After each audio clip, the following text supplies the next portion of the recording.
Today we are going to talk about pedigree and purity in dogs, and then the show dogs, but also the performance working dogs.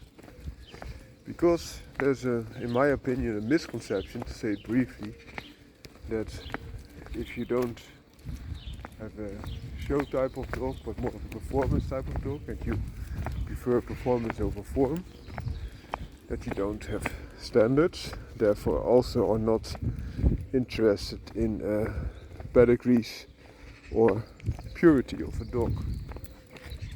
And I say misconception because in my opinion this is not true, and even more to the point, I think it is even more important, but it's only a little bit different. And why is that? For example, if you have a dog that has a different form, it performs very well, and more importantly also inherits its traits to its offspring, you have a gem in your hand.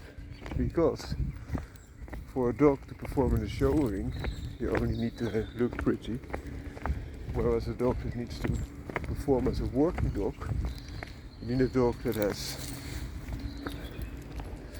great cardiovascular system, more importantly an athletic body, great endurance, strength, and then the things in the mind that you cannot see, such as bravery, determination, courage, grit, and those things are very hard to contain, especially if you have a characteristic that are far off from a natural type of canine, such as the wolf. So for example, a wolf, when it gets hurt, it wants to discontinue and live another day, whereas for example a terrier, a gripping type of terrier, will try to finish the job regardless and stay until dug, regardless of the damage it takes. You can imagine that is something in the mind that you cannot see, that you can only keep if you select for it and you keep good records. I'm not saying that you can have a very good complete outcross, but very often those complete outcrosses don't deliver it in the genetic department to inherit it to the next generation. You have to go back again into the line to make sure. So what they do is they purify their dogs on base of performance, but they are not limited, of course, to a certain line, certain breed, a certain look. They are only limited to the performance. But what would you rather have to describe a breed? A breed that looks a certain way, or a breed that can perform a certain way? There's, for example, the name Terrier, which implies a dog that goes to ground. If you have a dog that has the look of a terrier but cannot go to ground, or doesn't have the mental attributes or the physical attributes to do so, what do you have? Something hollow. Instead, if you have a dog that is able to go to ground but looks a little bit different, you still have the performance and the iteration of the normal application of this word. So that's one. And in order to do so, they keep records of very well performing animals because they want to have better performance in the next generation, or keep the performance of an exceptional animal by line breeding to it. So that's very important to a performance enthusiast. A lot more important than that of a show enthusiast, albeit sometimes a show enthusiast wants to win all the prizes, of course, as well, and more money can be involved, sure. Because especially those show versions, once they have a champion in a show ring, they will often milk it for its credits and then spread those winning chances for a payment, of course.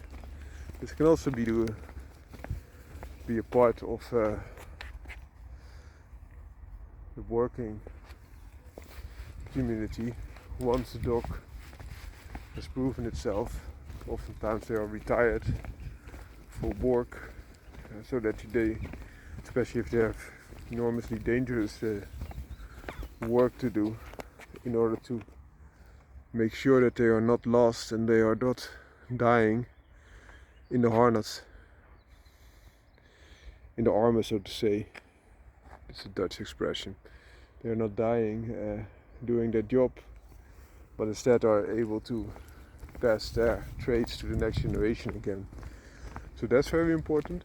And then if you look at the purity, I do agree that most show breeds are extreme exaggerations, and oftentimes they are developed by lots of line and inbreeding on those champions every time, as I mentioned.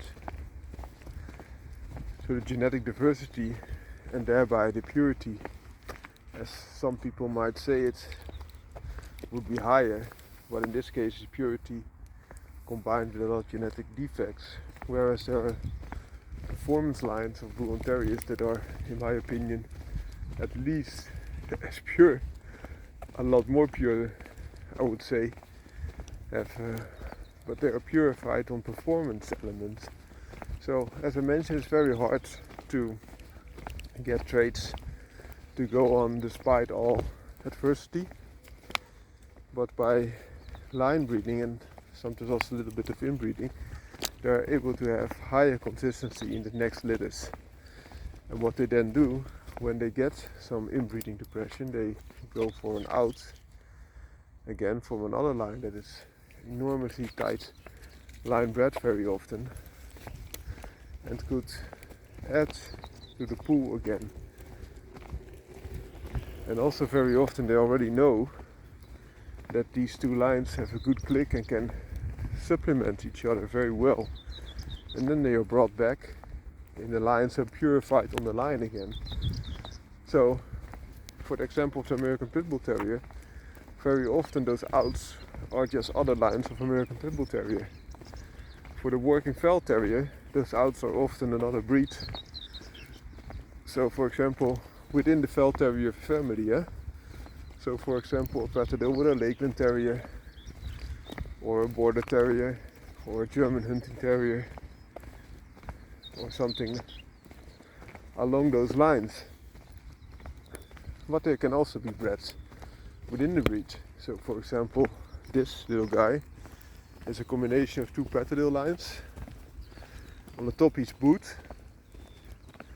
and on the bottom is cloth bred.